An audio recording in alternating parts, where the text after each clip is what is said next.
Zee 24 तास एक पाऊल पुढे। मालिकेत ट्विस्ट अँड टर्न नसतील तर ती मालिका कसली आणि म्हणूनच राधाई बावरी मालिकेतही असाच एक ट्विस्ट आलाय ज्यामुळे सौरभ पुरता कोलमडून गेलाय। चला तर पाहूया असा नेमका कोणता ट्विस्ट या मालिकेत आलाय ते।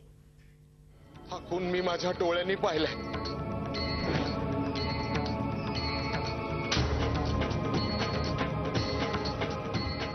गेले कित्येक दिवस सौरभकडे केदारच्या जीवाच्या बदल्यात 5,000 रुपये मागणारा माणूस पुन्हा एकदा सौरभला अडवतो। मात्र यावेळी असं काही घडतं की मालिकेत एक जबरदस्त ट्विस्ट येतो।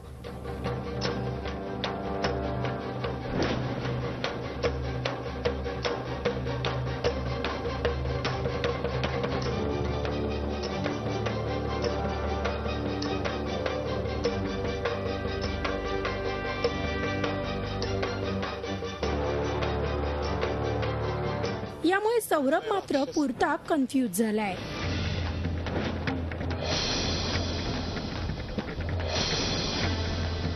काय करू? सगळं खरं असेल? दिसतंय तर पूर्ण खरं।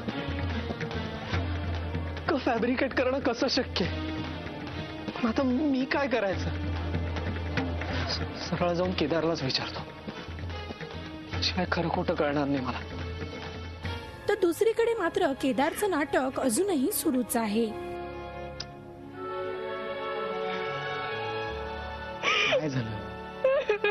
बस बस बस, कशाला रडतेस? हे बापड्या, ऐक ऐक ऐक, माझ्याकडे बघ। रडणं बंद कर पाहिजे। बघ माझ्याकडे बघ, मी आहे ना। आपलं ठरलंय ना, आपलं ठरलंय ना एकमेकांशी लग्न करायचं।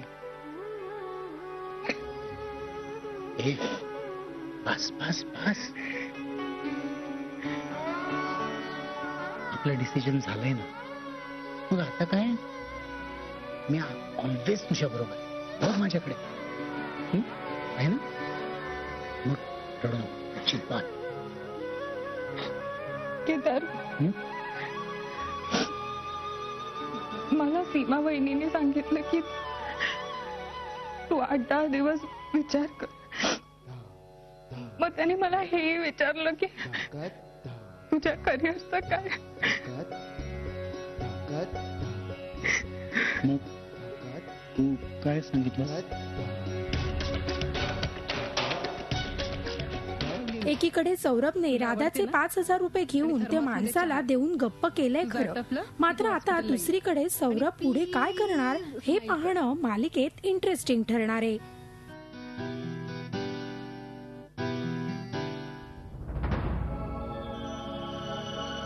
बरं सौरभ साहेब, मला मारून तुमचा काही फायदा होणार आहे का? तुम्ही सत्याला नाही ना मारू शकत। काय मी सत्य बोलतो। डॉक्टर केदारांनी महाजनांचा खून केलाय हे माझ्या डोळ्यांनी पाहिलंय। तो खून bureau report, Zee media, Mumbai. पोलिसांकडे कसा पोहोचेल याची मी व्यवस्था केलेली आहे। झी 24 तास एक पाऊल पुढे।